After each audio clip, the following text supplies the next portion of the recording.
Hi BookTube, so I'm here to talk about all the mystery books I read this past week. I did manage to read a couple other books, but I'm going to save them for next week's wrap up.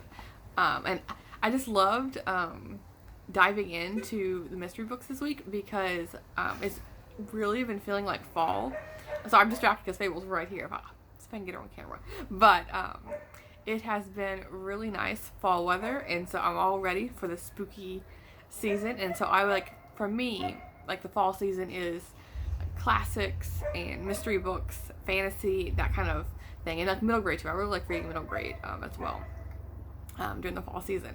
But anyway, so it was nice like getting a sneak peek in a way for what's coming in October and November. But let's get into the books that I read. The first one is Jennifer Mahone, The Drowning Kind, and I've read a couple other of her books, and I think this is, I might be completely wrong, that this might be a newer release, but again, don't quote me on that. But this is about really focusing on two sisters who are kind of like the opposites of each other. One of the sisters calls them the yin and yang sisters, and like twins in a way, but I don't want to give anything away because I'm not sure if I didn't read the back of the book, but I'll just say they are separated due to circumstances, and one of the sisters is brought back to the hometown where the one sister never left. The other sister moved across country. Now she's pulled back in, and to this house that's very creepy, and you also get flashes back to the early 1930s, 1920s, like the history of the house, and like this house has had some mysterious things happening all throughout its life, because there's a spring in the backyard that, I don't know, it's like, I was like connotating, it's being, I don't know, owned by these spirits, I don't know how to say it, that are coming out of the water and doing mischievous things. And so you follow like the history, you go back and forth following the history of the house, and then now you're in present day and what's happening with this family. And the family, some of them have like mixed feelings about the house. They're like, I haven't been here since a teenager, I've not wanted to come back, and other ones, like your different memories like that. Anyway, it was a really good mystery. I've liked most of her work that I've read so far, and the ending was a bit of like a twist. I really like this. I mean, of course, a lot of mysteries have twists, but like the very last chapter, I was like, oh, that happened. Okay, it wasn't just the climax, but then like after the climax of the twist, which is really cool. But I have to say, reading books about drowning, like they always, like, and not always, but people ask which one of your fears of how you die and things like that, and drowning is one of them for me, because I'm like, the idea of not being able to breathe and just like you're just falling into the water and not able to get out, it's scary to think about. The next one is going from like a scary mystery to a cozy mystery. This is Julia Buckley's Death of a Wandering Wolf. This is the second book in a Hungarian tea house mystery, and I am really loving this cozy mystery. It's like shooting way up there to like, I think, probably my favorite cozy mystery. And I haven't read too many cozy mysteries, so I don't know how much that is, for me to say that. But I have read, I don't know, like at least like 20. I feel like 20 different series. So I mean, that's something. But the reason I like this is because just like the culture of it, it's following a Hungarian family, and just they talk about all the food that they're cooking and sharing, and so like I have looked up several, because also in the back of the book there's recipes, but I've looked up so many of these, and I have like to cook for this week for dinner is one of the meals, and I'm probably gonna butcher this, but it's like haluski, and it's like kind of like it's a noodle cabbage sausage dish, and so I'm just gonna use like veggie sausage for it. But I don't know, it just sounds good. Like it also really good for this fall weather.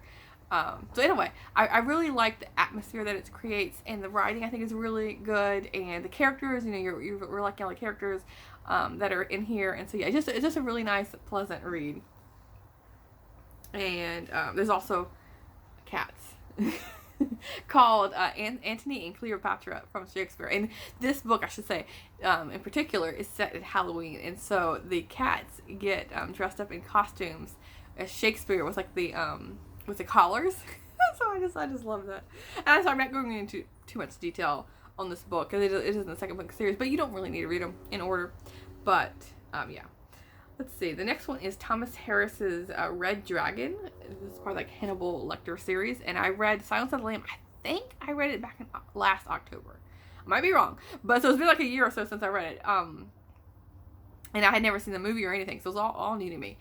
So Red Dragon is like the book previous to that one.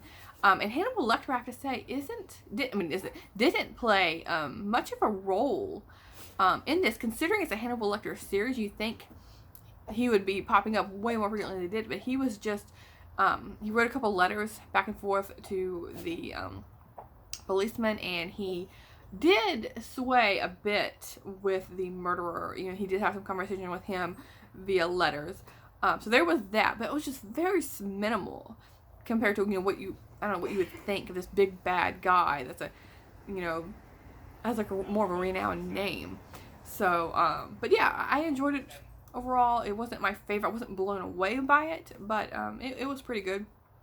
It's following a man who thinks that he is evolving into a red dragon. And the way he's evolving is by killing people. Sorry, people's like walking right by because there is some dogs that she wants to look at. So sorry for the shaking of the camera. It might shake again because she's gonna move around here. Hopefully not bark right in the camera's ear. Right in your ear, I should say. But I lost my train of thought. So this man's like a killer, and yes, he's evolving into this dragon form, which was like interesting to read about, but again, didn't really blow me away.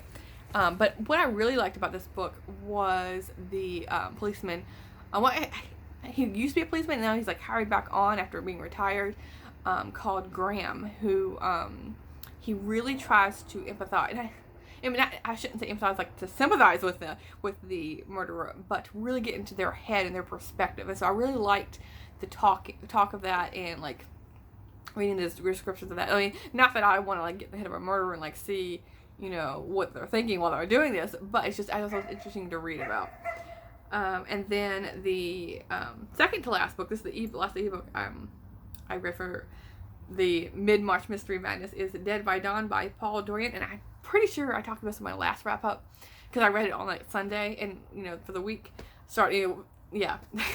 And this is following a game warden in Maine, and it's like a crime series. It's like book 11 or 12, so it's like way far in the series, but you don't really need to read them in order. But I just love the series because that it's set in you really get a feeling for the setting. It has it's a character in itself in Maine, and this one opens up when he is we almost dropped it. And if you can see, like, there's snow here.